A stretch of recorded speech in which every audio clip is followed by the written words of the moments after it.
Hi everyone, welcome to the Whiteleyverse with me, Connor Whiteley, for another daily story with a chapter from one of my novellas. Before I start today's chapter, please remember to like, comment and subscribe to the channel so you don't miss any new content, and the engagement really helps the Whiteleyverse with the YouTube algorithm. Also, if you want to buy this book and any of my other fiction, then they're all available from all major ebook retailers. You can order the paperback and hardback copies from Amazon, your local bookstore and local library if you requested. Also, if you want the AI generated audiobook, then you can get it from selected audiobook platforms and library systems like Kobo, Spotify, Barnes & Noble, Google Play, Baker & Taylor, Biblioteca and Overdrive. Now, here's today's chapter. I hope you enjoyed as much as I did writing it.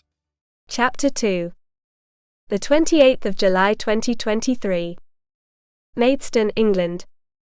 Just for once Detective Graham Adams wanted to go somewhere without any murder, any crimes and anything he would have to investigate.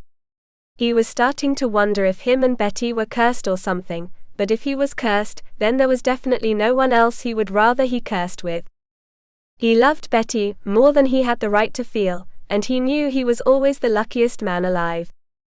Graham leant against the perfectly warm blue walls of the corridor they were waiting in, as the woman who looked like some mad medical surgeon from a horror film stormed up the corridor. He didn't know what he was up to, but he was going to give her 2 minutes before he called in for backup. He was a cop first and foremost. There was a dead body here, and the scene needed to be officially secured. Graham had to admit the walls of the corridor were far too plain for his liking. There wasn't even a bin or something, a bad sign it was a private school, and there were endless little brown doors shooting off the corridor. The interesting aromas of bleach, oranges and cranberry filled the air, and Graham wasn't sure how much of the overwhelming smell he could endure. It was a hell of a lot of stuff to breathe in all night. He was partly looking forward to going back to the pig head in a moment. He quickly realized he was being stupid. The orange smell was overwhelming, but at least it was a good smell. Zoe Quill shook her head at Betty. As Betty looked like a little girl at Christmas, she was so excited about investigating another murder. It had been ages since they had done a proper investigation. Graham might have been a floater detective with Kent Police, so he wasn't tied down to any single department, but he had mainly been doing paperwork for ages. And Betty had done a few hundred government background checks, but no investigations for a month. And the Federation was busy preparing for Private Eye next weekend anyway. Graham just hoped it would be a lot less murderous than the last one. "This way," the woman said. Graham looked at the mad medical surgeon woman as she stormed down the corridor with a very tall man dressed in a similar green lab coat. As soon as the woman got to the three of them, she collapsed against the wall crying. The man looked equally concerned. "My name is Dr. Albert Fitz, I am the operator of Dissection Live, and this is my wife Dr. Valentina Fitz." Graham shook both their hands. "Detective Adams.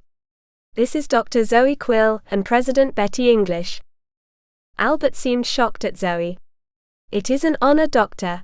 I read your paper on DNA profiling in fire victims just last week, it was amazing." Zoe blushed. "Thank you, I wish we met after different circumstances." "Who's the victim?"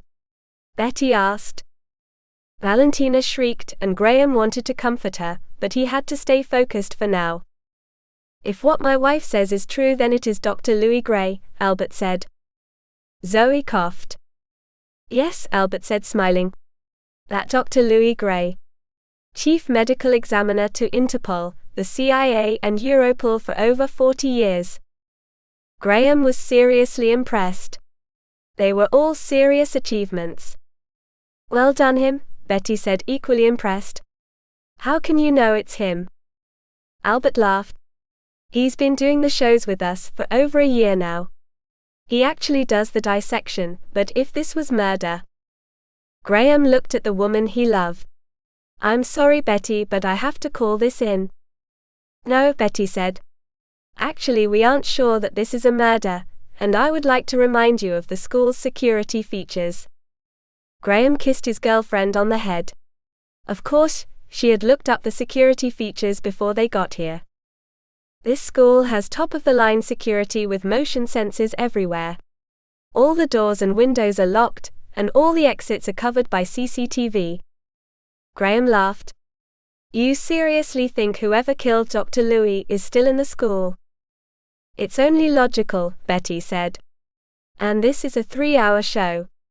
We could use the lockdown procedure, so we can even use the next 3 hours to solve a murder and have all the suspects in one place. Or, Graham said grinning, we could call it in, get the school swarming with cops, and the killer will walk out of the school after being questioned and run. Zoe smiled. You always were brilliant. Betty gave a mocking bow.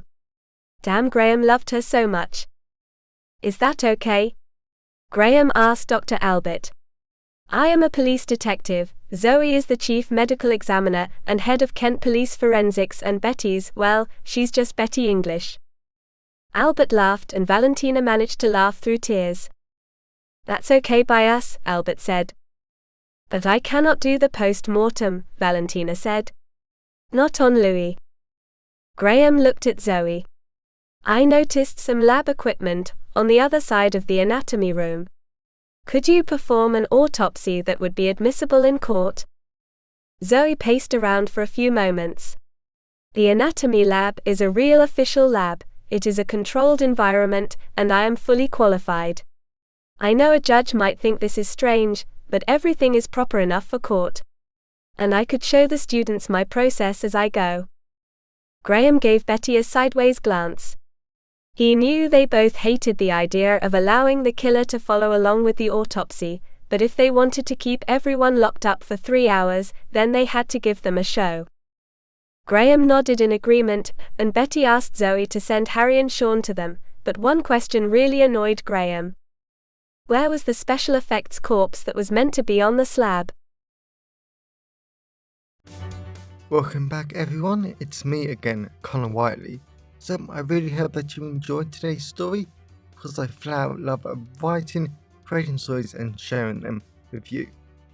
If you really enjoyed today's story, then please remember to like, comment and subscribe to the channel so you don't miss any new content, and the engagement really helps the Whiteleyverse with the YouTube algorithms. And if you want to buy this short story or any of my other fiction, then they're available from all major ebook retailers, and you can get them from your local library if you requested, and you can order the paperback copies from Amazon, your local bookstore or local library if you request it. Lastly, if you want to support the channel on a one-off basis, then you can now buy me a coffee at buymeacoffee.com/Connor Whiteley. Also, if you know anyone who would enjoy today's story, then please share it with them. I'm always really grateful when you wonderful people help spread the word about the channel. So, thanks for watching the Whiteleyverse, and I'll see you again soon. Have a great day, everyone.